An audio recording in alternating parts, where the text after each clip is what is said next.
स्थानिक स्वराज्य संस्थांच्या आगामी निवडणुकांच्या पार्श्वभूमीवर राष्ट्रवादी काँग्रेस पार्टी अजित पवार गटतर्फे दर्यापूर शहरातील महत्त्वपूर्ण आढावा बैठक राजपूतपुरा येथे अमोल अशोक सिंग गहरवार यांच्या निवासस्थानी पार पडली।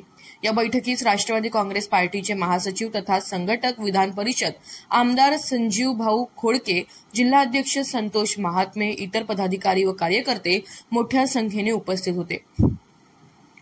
बैठकीदरम्यान अमोल गहरवार यांनी दर्यापूर शहराच्या विकास आराखड्याचा सविस्तर आढावा सादर करताना काही महत्त्वाचे प्रकल्प मांडले। छत्रपती शिवाजी महाराजांचा भव्य पुतळा उभारणे, मुस्लिम बांधवांसाठी आधुनिक शादीखाना बांधणे, मोठा कब्रस्तान विकसित करणे आणि दरम्यान चंद्रभागा नदीवर पूल उभारणे यासारखे विकासात्मक उपक्रम हायलाईट करण्यात आले। यावेळी आमदार संजीव भाऊ खोडके यांनी स्पष्ट शब्दात सांगितले की मित्र पक्षांची युती झाली नाही तरी राष्ट्रवादी काँग्रेस अजित पवार गट सर्वस्वी स्वबळावर निवडणुकीच्या रिंगणात उतरेल। तसेच त्यांनी मुस्लिम बांधवांच्या दीर्घकाळ प्रलंबित मागणींबाबत जाहीर आश्वासन देत सांगितले की शादीखाना बांधवांसाठी शासनाकडून निधी उपलब्ध झाला नाही तरी आम्ही खासगी निधीतून तो उभारू आणि मुस्लिम बांधवांची ही मागणी पूर्णत्वास नेऊ, असे संजीव खोडके यांनी स्पष्ट केले।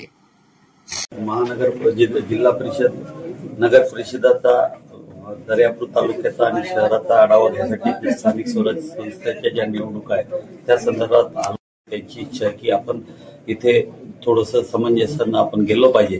तर आमची दोघांची लोकांची निलेशची असेल किंवा अमोलची आहे त्यांची पण ती तयारी आहे, परंतु जी काही युती झाली तर ती सन्मानपूर्वक जर झाली तर आम्ही करण्यासाठी आमची तयारी आहे आणि पुढच्या काळामध्ये जर नाही झाली तर आम्ही स्वतंत्रपणे आमचे सक्षम उमेदवार 25 नगर परिषदमध्ये आणि 4 जिल्हा परिषद सर्कल आणि 8 त्याच्या पंचायत समिती याचे उमेदवार आम्ही तयार करून ठेवलेले आहे। आता 6 तारखेला अमरावती जिल्ह्याचा आढावा राज्य स्तरावर माननीय अजितदादा, प्रफुल्ल पटेल, भुजबळ साहेब, तटकरे साहेब याच्या उपस्थितीमध्ये होणार आहे। तिथं आम्ही आता ह्या सर्व जो आमचा आढावा आहे तिथं आम्ही सादर करू आणि त्यानंतर पुढची दिशा आम्ही ठरवणार आहे। मागील निवडणुकीमध्ये भारसागळे वर्सेस भारसागळे अशी फाईट होतो, या अनुषंगाने राष्ट्रवादी त्यावेळेस परिस्थिती यावेळेस पण आता इथं ओपन असल्यामुळं 100% इथं मोठ्या प्रमाणात इलेक्शन नगराध्यक्षाचं चांगलं चुरशीचं होणार आहे आणि त्याच्यासाठी आम्ही पण सक्षम उमेदवार तयार केलेले आहे। परंतु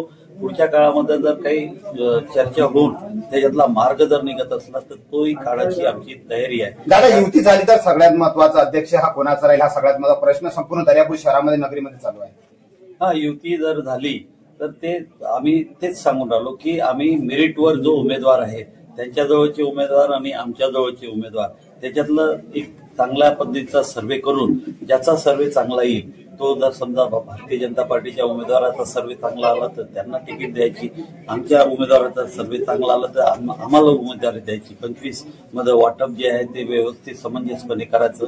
समजा नगराध्यक्ष त्यांचा असला तर मग इकडे झुकतं माप आम्हाला घ्यावं लागेल किंवा मग आमचा नगराध्यक्ष असला तर मग त्या नगरसेवकाच्या याच्यात झुकतं माप त्यांना द्यावं लागेल। ह्या सर्व चर्चांतीचा विषय आहे, परंतु त्याच्यात आमचं सामंजस्यपणे चांगल्या पद्धतीनं चर्चा होईल असं आज तरी आम्हाला वाटतं।